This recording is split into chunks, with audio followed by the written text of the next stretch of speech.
Sally, the singles and doubles state tennis championships took place last week. How did it go? It went really, really well. I mean, even though it was hot in the mid-afternoon, we were out there playing tennis. However, the kids were smiling, they were competing, and we were able to pull off this event. The individual tennis championships was one event we didn't know if we were going to be able to have.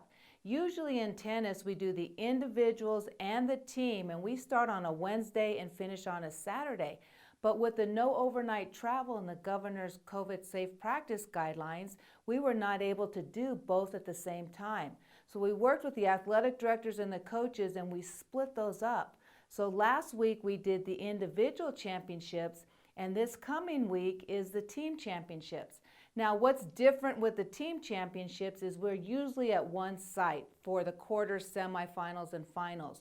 But this week, the quarterfinals will be at home sites, and those could be played from today to Thursday or Friday. And then we will come to a centralized locations on Saturday for the semifinals and the finals. But either way, whether it's in 1 week or 2 weeks, we were able to have a great event in state tennis. And those tennis players that did not get a state championship last year, we were able to pull it off, and they were able to compete in both individual and now the team. Last week, there were changes to the start times at state golf. Why move up the start times? You know, what we saw in the middle of the day is we were trying to get away from the heat in all the events.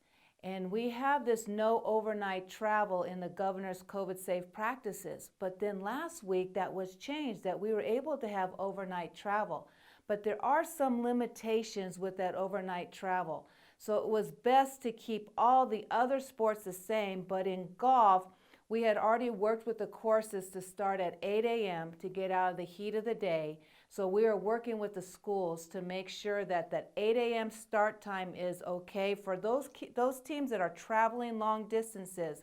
But we are working together to make sure that works. So again, we will be starting at 8 a.m. instead of 11 because we have a little bit of change in the overnight travel. What is different about state track in this COVID year? No, state track, it's a lot different, but kids are able to compete, and that's what we need to focus in on. Because again, when we made the schedule in the calendar, there was no overnight travel, and we could not have a meet in multiple days. So what we have done is every class will have a one-day meet, and the top 16 will compete in their events. So for this week, we'll have Class A on Thursday, Class AA on Friday, and AAA on Saturday.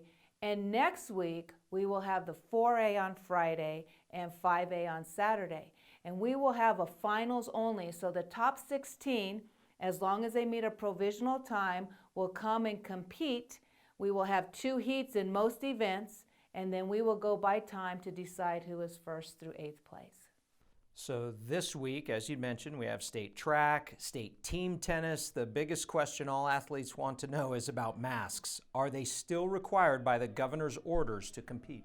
As of this taping, they are still required. You know, it's going to be 102 today in Albuquerque, so I can't imagine what it's going to be in Carlsbad and Hobbs and Las Cruces. We are watching the heat index in every single event, whether it's at home sites or at a state championship. But we are still mask wearing. The CDC, which that is what the governor's office is following, has not changed the mask wearing for schools. And since we are education-based athletics, we fall under schools. So as of this taping, we are still mask wearing. We'll do the best we can to follow the governor's orders. But once again, we're playing. We have less than 2 weeks left. And we can do it. The kids are smiling, they are competing, we're handing out medals and trophies, and that is so exciting. So let's hang in there because we're going to get to the finish line.